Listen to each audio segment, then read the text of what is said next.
Voilà, je l'annonçais, on va parler de la grâce de Dieu, une source d'abondance.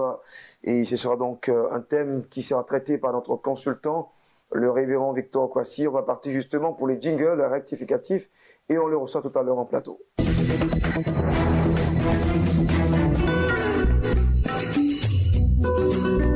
Voilà, nous le recevons en plateau, le révérend pasteur Victor Kwasi, notre consultant de tous les vendredis. Bonjour, serviteur de Dieu. Bonjour, blessing. Bienvenue. Merci. Alors, on a décidé de parler de l'abondance, on va dire ça comme ça. Oui, la grâce mais plutôt de Dieu. La grâce de Dieu. Absolument. Voilà. La grâce de Dieu qui est source d'abondance. En fait, j'ai juste envie de dire aux frères que malheureusement, aujourd'hui, nous avons fonctionné dans la pensée de mérite. C'est-à-dire, nous pensons mériter des choses de Dieu. Au point où nous sommes frustrés, nous sommes blessés quand les choses n'arrivent pas au moment où nous souhaitons qu'elles arrivent. Ouais. Ou bien quand des choses arrivent à d'autres personnes que nous sommes frustrés parce que nous pensons, en ce moment précis, en fait, nous culpabilisons. Nous disons que c'est parce que nous ne sommes pas bien que les choses ne nous arrivent pas.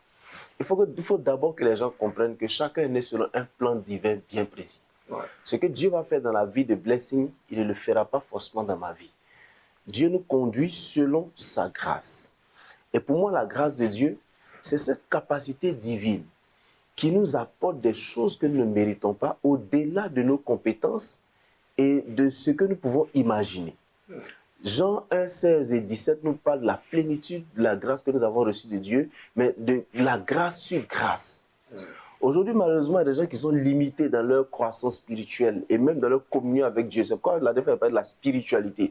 Les gens sont au niveau de leur religion, la religion qui impose que c'est par tes actions que tu reçois telle ou telle chose. La grâce de Dieu nous permet de comprendre que ce n'est pas parce que je fais que la chose m'arrive. C'est parce que Dieu a décidé qu'elle arrive au moment où Dieu le veut. Donc, si je suis, par exemple, à l'église pendant 10 ans, est-ce que ça signifie forcément que je mérite que Dieu m'accorde quelque chose qu'il a accordé à quelqu'un qui est à l'église pendant 2 mois? Non, pas du tout.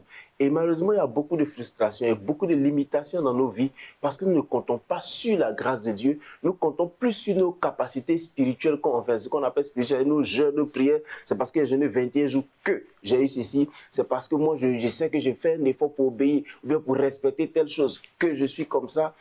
Et finalement, quand quelqu'un n'a pas les aptitudes pour faire la même chose, il est frustré, il est blessé et finalement, comme l'état, la prospérité même de la vie de l'homme dépend de son état d'esprit, de son état d'âme. C'est quoi Paul dit à Timothée? Je souhaite que tu prospères comme prospère l'état de ton âme. Finalement, quand tu es dans la culpabilisation, bien quand tu es dans la culpabilité quotidienne, et puis quand tu te dis, je ne suis pas encore arrivé à un certain niveau, à un moment donné, les gens nous avaient imposé que prier entre minuit et 4h, 5h, 6h du matin, ça ouvrait le ciel et tout ça. On est exaucé et tout ça. Et le jour que nous sommes malades, ou quand on n'a pas la possibilité de faire ce genre de prière. Et le jour où nous sommes en plein fond de la cellule de Guantanamo, où il n'y a pas même une lueur de lumière, hein, on va dire ça comme ça. Voilà, pour lire la Bible, donc pour savoir même qu'il est 0 heure. Que faisons-nous? Ouais. Il faut qu'on compte sur la grâce de Dieu. La grâce de Dieu veut que je m'accorde avec la parole de Dieu, que j'obéisse aux principes qui me donne toujours la couverture de cette grâce. Moi, je dis, tout ce que nous faisons sont des actions d'adoration, en fait. Ouais. Pour continuer à rester dans la grâce de Dieu. Une offrande, une dîme, un jeûne, une prière, une rencontre. Ce sont des actions d'adoration, de soumission à la présence de Dieu qui nous a déjà comblé de toutes les bénédictions célestes et qui les matérialise au bon moment pour nous. C'est pourquoi la Bible, toute chose concourt au bien de ceux qui aiment Dieu. C'est pas parce que je suis fort que le Seigneur me met dans tel ou tel endroit. C'est pas parce que je suis fort que le Seigneur me permet de rencontrer telle ou telle personne. C'est pas parce que je suis trop fort qu'il m'a permis de voyager dans tel ou tel pays. Faut qu'on arrête de faire croire aux gens qu'on a du mérite. Voilà, que nous avons du mérite et que c'est parce que tu ne fais pas ceci. Et ça fait que finalement, les privilèges ou bien les grâces que le Seigneur nous octroie deviennent des sujets de maltraitance, bien de moquerie à l'égard des autres. C'est ce qu'on voit en fait sur pratiquement la toile. Hein.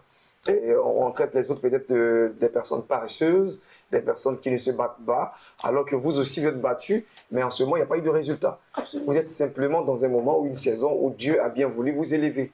Point barre. C'est la grâce. Tranquillement, c'est la grâce de Dieu. C'est la grâce. C'est la grâce de Dieu. Et moi, je pense que si on comprend ça comme ça, on vivra librement même notre vie chrétienne, notre relation avec Dieu. Vous savez, si j'ai eu 2 heures de prière, c'est pas la grâce de Dieu.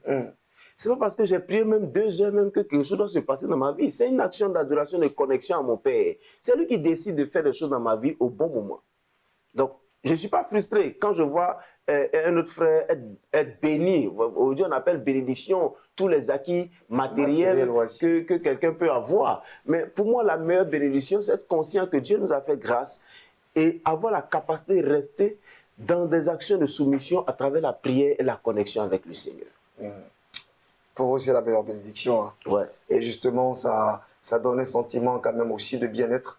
Absolument. On est dans un sentiment de bien-être parce que toujours dans la présence de Dieu qui n'apporte pas forcément des choses qui sont périssables, on va dire ça comme ça, là où il y a la rouille pour détruire les choses. On est dans une présence qui nous donne d'être dans une certaine éternité. Oui, je le dis parce que, vous savez, c'est quand il y a la couverture de Dieu sur notre vie. Tout ce qui nous couvre, d'après quelqu'un nous enseigne, tout ce qui nous couvre, nous remplit, tout ce qui nous couvre, nous protège. La Bible a dit que l'Esprit du Seigneur a couvert Marie et elle est tombée enceinte. En fait, quand nous ne sommes pas sous la couverture, il y a des choses matérielles que nous ne pouvons pas avoir parce que nous croirons que c'est nos capacités qui doivent forcément nous donner ça. Et quand nos capacités n'arriveront plus à nous donner, nous serons frustrés et nous croirons même que Dieu nous a abandonnés. Donc, il faut qu'on reste constamment sous la couverture de Christ pour que celui qui nous couvre nous permette d'avoir l'intelligence nécessaire pour aller dans un endroit au bon moment, pour pouvoir rencontrer les bonnes personnes et avoir ce qu'il veut nous donner au bon endroit. Super. En tout cas, merci à vous, révérend pasteur Victor Kwasi. Toujours un plaisir de vous écouter. Merci. Très bon message quand même qui a été livré tout à l'heure. Moi, je pense que la grâce de Dieu est la meilleure des choses. Et puis, il ne faut pas se vanter de cette grâce-là. Elle n'est pas, je vais dire, un mérite. Donc, on ne mérite rien. Il faut juste rester dans le couloir de l'adoration, de l'appréciation du Seigneur. Et puis, il dit, Seigneur, merci pour cette grâce.